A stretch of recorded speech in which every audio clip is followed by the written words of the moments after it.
നമ്മുടെ ട്രിവാൻഡ്രത്ത് സ്കൂൾ കലോത്സവം തുടങ്ങിയ കാര്യം എല്ലാവരും അറിഞ്ഞു കാണുമല്ലോ. അതെ, 63ാം സ്കൂൾ കലോത്സവം വേദിയായത് നമ്മുടെ ട്രിവാൻഡ്രമാണ്. ട്രിവാൻഡ്രത്ത് ഒരുപാട് സ്ഥലത്തുണ്ട്. ഇത് മെയിൻ സ്റ്റേജാണ് സെൻട്രൽ സ്റ്റേഡിയം.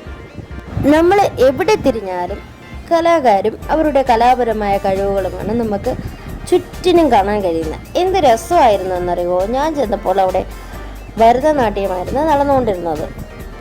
കുട്ടികളുടെ കലാപരമായ കഴിവിനെ ഉയർത്തിക്കൊണ്ടുവരാൻ അവരുടെ വീട്ടുകാരും ടീച്ചേഴ്സും ഒട്ടും പിന്നിലല്ലായിരുന്നു. അവർ കട്ട സപ്പോർട്ടായിട്ട് കൂടെ തന്നെ ഉണ്ടായിരുന്നു. ആഘോഷങ്ങൾ ഒന്നും വിടാതെ പിന്തുടരുന്ന നമ്മുടെ ട്രിവാൻഡ്രത്ത് കലോത്സവം കൂടി വന്നപ്പോഴോ അടിപൊളിയായില്ലേ. നമ്മളൊരു വൈകുന്നേരത്താണ് പോയത്. അപ്പോഴും നല്ല തിരക്കായിരുന്നു. വേദിയിലുള്ളതിനേക്കാളും തിരക്ക് ഓരോ മീഡിയ സ്റ്റാളുകളിലായിരുന്നു. കുട്ടികളെ കൊണ്ടുവന്ന് ഓരോ ചാനലുകാരും പെർഫോം ചെയ്യുന്നിടത്താണ് ഈ കാണുന്ന തിരക്കുകളെല്ലാം ഉണ്ടായിരുന്നത്. കണ്ടില്ലേ കുട്ടികളുടെ കഴിവ്. കോപ്പിറൈറ്റ് പേടിച്ചിട്ടാണ് പാട്ടെല്ലാം മ്യൂട്ട് ചെയ്ത് ഞാൻ ഈ വീഡിയോ എല്ലാം നിങ്ങൾക്ക് മുമ്പിൽ ഇടുന്നത്. ഒരു ഉത്സവ പ്രതിനിധി തന്നെയായിരുന്നു കലോത്സവത്തിൻ്റെ 1ാം സ്റ്റേജിൽ എനിക്ക് തോന്നിയത്.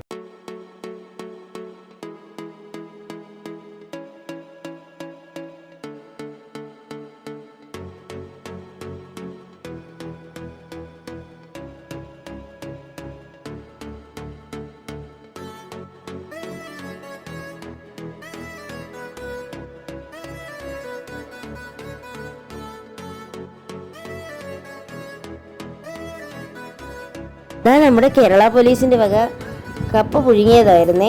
അതിൻ്റെ കൂടെ നല്ല ചൂട് കട്ടൻ ചായയും. അത് കുടിക്കാൻ കിടന്ന ജനം കണ്ടില്ലേ, എനിക്കും കിട്ടി വന്നു.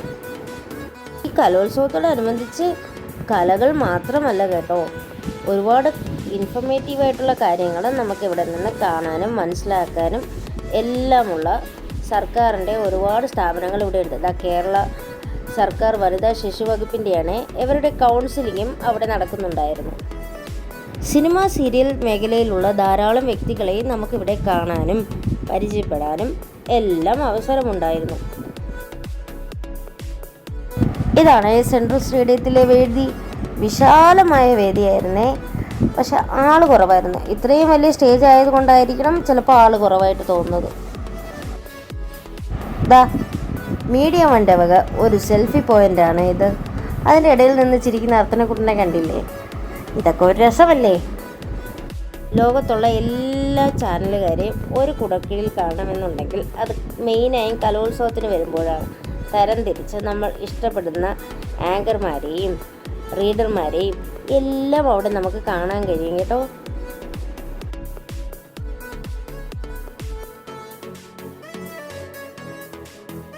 ഈ മേഡത്തിനെ ആർക്കും പരിചയപ്പെടുത്തി തരേണ്ട കാര്യമില്ല.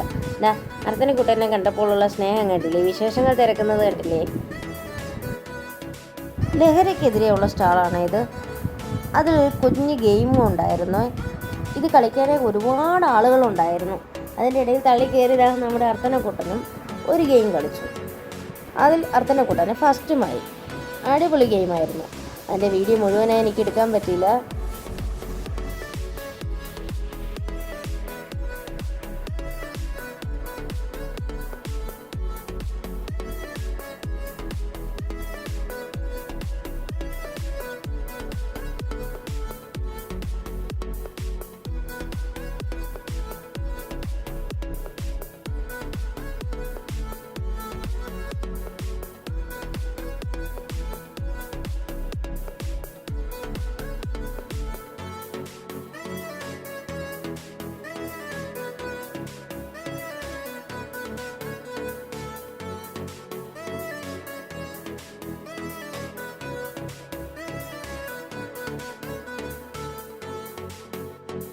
ഡ്രസ്സും മേക്കപ്പ് എല്ലാം കണ്ട് നിൽക്കുക എന്തൊരു ഭംഗിയാന്ന് നോക്കിയേ.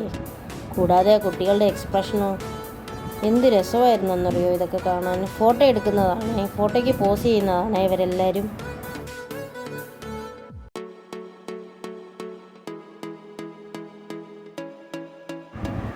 എന്ത് ഭംഗിയാന്ന് നോക്കിയാൽ ഡ്രസ്സൊക്കെ കാണാനായിട്ട്. ഒരു സൈഡ് ഫുള്ള് ചാനലുകാർ കവർ ചെയ്തേക്കുകയാണെങ്കിൽ മറു സൈഡ് ഫുള്ളും പത്രക്കാരാണ് കവർ ചെയ്തിരിക്കുന്നത്. പത്രക്കാർ മാത്രമല്ല, FM-കാരും അടിപൊളിയായിരുന്നു കേട്ടോ ഇതൊക്കെ കാണാനും. എൻ്റെ ഒരു ആദ്യത്തെ എക്സ്പീരിയൻസ് ആയതുകൊണ്ട് തന്നെ നല്ല രസമായിരുന്നു. ഈ കൊച്ചിനെ കണ്ടില്ലേ, ഏതെല്ലാം സ്റ്റേജുകളിലാണെന്നറിയോ പെർഫോം ചെയ്ത്, എന്നിട്ടും തളരാതെ പെർഫോം ചെയ്യുന്ന കണ്ടില്ലേ. ഓരോ ചാനലിൻ്റെയും മുമ്പിലും ഈ കുട്ടിയുടെ പെർഫോമൻസ് ഉണ്ടായിരുന്നു, എന്നിട്ടും ഒരു തളർച്ചയും ഇല്ലാതെ കളിക്കുന്ന കണ്ടില്ലേ. ഇതൊക്കെയാണ് കലയെ സ്നേഹിക്കുന്നവർ എന്ന് പറയുന്നത്.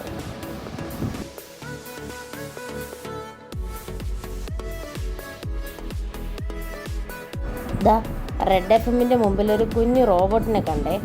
കൗതുകം തോന്നിയപ്പോൾ നിങ്ങളെയും കൂടി കാണിക്കാമെന്ന് കരുതി. കണ്ടില്ലേ റോബോട്ടിനെ? 2 റോബോട്ടാണ് അവരുടെ ഫ്രണ്ടിലുണ്ടായിരുന്നത്, കണ്ടില്ലേ. ഈ കാഴ്ചകളെല്ലാം കണ്ടുവന്നപ്പോൾ കുറേ കുട്ടികൾ മാർഗംകളിയുടെ ഡ്രസ്സൊക്കെ ഇട്ട് ഇന്ന് ഫോട്ടോയ്ക്ക് പോസ്റ്റ് ചെയ്യുന്നതാണ് ഞാൻ കണ്ടത്. എന്ത് രസമാണെന്ന് നോക്കിയേ, ഒരേ കണക്ക് ഡ്രസ്സൊക്കെ ഇട്ട് നിൽക്കുന്ന കാണാൻ. അപ്പോൾ ഇന്നത്തെ കലോത്സവ വിശേഷം ഇവിടെ അവസാനിക്കുന്നു. Tata bye bye, okay, see you. മറ്റൊരു വീഡിയോയിൽ ഉടനെ കാണാം.